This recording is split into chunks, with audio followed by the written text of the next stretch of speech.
The year was 1922, a time when the world was still reeling from the aftermath of the Great War, and the mysteries of ancient Egypt captivated the imaginations of explorers and scholars alike.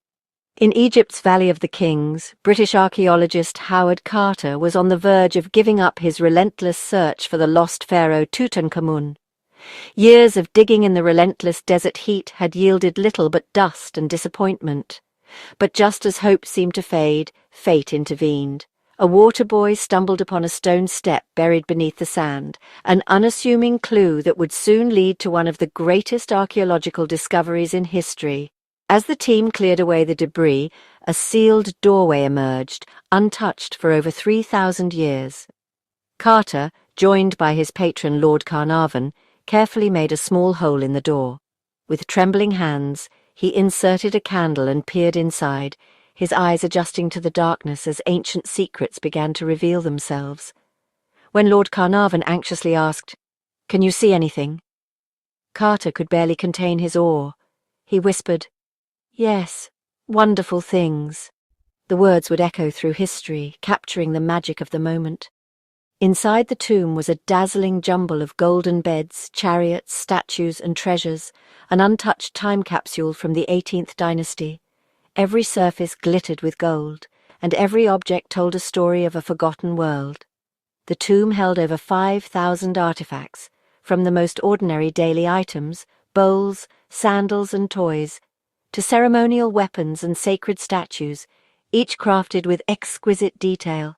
Among these treasures was the iconic gold death mask, a masterpiece of ancient craftsmanship that would become a symbol of Egypt itself. And at the very heart of the tomb, protected by layers of shrines and coffins, lay the king's sarcophagus, an ornate vessel for the boy pharaoh's journey into the afterlife. Unpacking the tomb was a monumental task that took nearly a decade. Each object was painstakingly catalogued and preserved, revealing a king sent into the afterlife with unimaginable splendor and care. The world watched in fascination as the secrets of the tomb were slowly unveiled. For years, Tutankhamun was known only for the riches of his burial, a symbol of Egypt's wealth, power, and enduring mystery. His treasures toured the globe, drawing millions of visitors and inspiring generations. Yet the boy behind the gold remained a mystery. Who was this young king, and why did he die so young? What secrets did his short reign hold? The real answers would not be found in the treasures, but in the very cells of the king's body, waiting for technology Carter could never have imagined. Only through the lens of modern science would the true story of Tutankhamun begin to emerge, promising revelations that would change our understanding of ancient Egypt forever. For decades, Tutankhamun's mummy was probed by X-rays and speculation, as experts tried to unravel the mysteries hidden within his ancient remains. The world was captivated by the enigma of the boy king, and every new scan or examination seemed to promise answers that never quite materialized. But real answers eluded researchers. Despite years of study, the evidence remained frustratingly inconclusive, leaving more questions than solutions. Theories abounded, but none could be proven. Early studies led to false theories, including murder by a blow to the head. Some believed he was assassinated, while others pointed to accidents or even curses. The lack of concrete evidence fueled wild speculation and sensational headlines. The breakthrough came in 2010, when Egyptian and German scientists launched the first comprehensive genetic analysis of Tutankhamun and his royal relatives. This international collaboration brought together cutting-edge technology and a new determination to solve the mystery once and for all. Extracting ancient DNA was a monumental challenge, requiring sterile conditions and advanced technology to piece together fragments of the pharaoh's genetic code. Every step had to be meticulously controlled to avoid contamination, and the process took months of painstaking work. By sequencing his DNA and that of 10 other royal mummies, scientists could finally map his family tree and search for clues to his health and death. This genetic detective work allowed them to reconstruct relationships, trace inherited conditions, and look for evidence of disease. This genetic investigation moved beyond bones. revealing inherited diseases, confirming parentage, and even detecting ancient pathogens. For the first time, science could peer into the lives and deaths of Egypt's royal family at the molecular level. The results, published in a leading medical journal, would upend everything we thought we knew about the boy king. The findings challenged old assumptions and offered a new, evidence-based narrative of Tutankhamun's life and legacy. The secrets of Egypt's most famous pharaoh were about to be revealed, not by gold, but by genes. In the end, it was the language of DNA that would finally unlock the truth behind the legend of Tutankhamun. The DNA results delivered a bombshell. Tutankhamun's father was Akhenaten, the heretic pharaoh who dared to upend centuries of tradition by worshipping a single god, the Aten. Akhenaten's radical ideas and mysterious reign have long fascinated historians, but the secrets of his private life were even more astonishing. The tests revealed that Tutankhamun's mother was Akhenaten's full sister, a woman known only as the Younger Lady. Her true identity remains a subject of debate, but her genetic link to Akhenaten is undeniable. This meant Tutankhamun was the product of a first-degree incestuous union, a secret hidden for millennia within the royal tombs and only now revealed by modern science. The implications were profound, rewriting what we thought we knew about Egypt's most famous boy king. This discovery placed him at the very heart of the 18th dynasty, surrounded by power and privilege, but it also cast a long, dark shadow over his lineage and the choices made to preserve royal blood. The DNA also identified his grandparents as Amenhotep III and Queen Tai, two of the most influential rulers of their era, confirming Tutankhamun's royal pedigree and his place in a dynasty obsessed with divine heritage. Yet, the revelation of incest raised troubling questions about the cost of royal bloodline purity. The desire to keep the throne within the family may have come at a terrible price. The boy king's life, health, and early death could now be seen through the lens of inherited genetic weakness. Physical deformities, frail health, and his untimely demise all pointed to the consequences of inbreeding.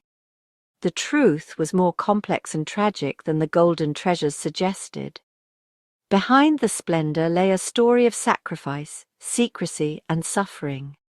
Tutankhamun's story was no longer just about power and splendor, but about the price of divine blood, a legacy both magnificent and deeply tragic. Incest may shock us today, but for Egypt's pharaohs, sibling marriage was a religious and political strategy. Pharaohs were seen as living gods, their blood sacred and their right to rule tied to divine purity. Marrying sisters reinforced their godlike status and kept power concentrated within the royal family. Royal women gained influence as great royal wives, while the dynasty's succession remained secure. Ancient myths, like that of Osiris and Isis, provided a divine precedent for these unions. The Egyptians knew the risks, but the drive to emulate the gods and protect the throne outweighed concerns about genetic health. For Tutankhamun, this tradition would have devastating consequences. The genetic evidence explained Tutankhamun's many health problems. Born to siblings, he inherited a dangerous double dose of recessive genes. He suffered from a clubfoot, a painful bone disorder, and likely needed a cane to walk. Scans revealed a mild cleft palate, another sign of inbreeding. The image of a vigorous young pharaoh was a myth. In reality, he was a disabled teenager, struggling with pain and limited mobility. His family's pursuit of bloodline purity left him physically compromised from birth. Tutankhamun's golden mask hid a life marked by frailty and suffering. The tomb's contents, once puzzling, now made sense in light of Tutankhamun's ailments. Over 130 ornate walking sticks were found. Far more than a symbol of authority, they were daily necessities for a king who struggled to walk. The tomb also contained medicinal herbs and seeds, likely used to ease his chronic pain. These items, once overlooked, now reveal a king who relied on practical aids and remedies. The treasures spoke of his status, but the canes and medicines spoke of his reality. Tutankhamun's tomb was not just a palace for eternity, it was a hospital for the afterlife. The evidence of his suffering was hidden in plain sight. For years, theories swirled about Tutankhamun's death: murder, chariot crash, palace intrigue. But CT scans and DNA told a different story. Shortly before his death, Tutankhamun suffered a severe leg fracture, a catastrophic injury for someone with his disabilities. The wound showed no healing, suggesting he died soon after, likely from infection. DNA revealed he also suffered from severe malaria, which would have weakened his immune system. The combination of chronic illness, a devastating injury, and deadly disease proved fatal. There was no murder or dramatic accident, just a tragic convergence of frailty and misfortune. The boy king's death was not a mystery, but a medical inevitability. Science had finally solved one of history's greatest cold cases. The scientific investigation swept away decades of myth. The murder theory was debunked. Skull damage was from mummification, not violence. The chariot crash theory collapsed. His disabilities made such feats impossible. Injuries to his ribs and sternum were post-mortem, likely from embalmers or early archaeologists. Artistic depictions of androgyny were just that, artistic, not evidence of genetic disorders. DNA found no markers for Marfan syndrome or feminizing diseases.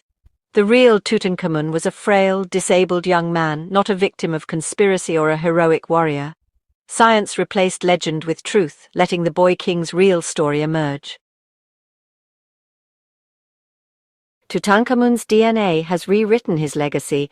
No longer just the golden boy, he is now seen as a human being who lived and died with pain and disability. His story reveals the cost of divine bloodlines and the realities of ancient power. The confirmation of sibling marriage exposes the biological risks of royal ideology.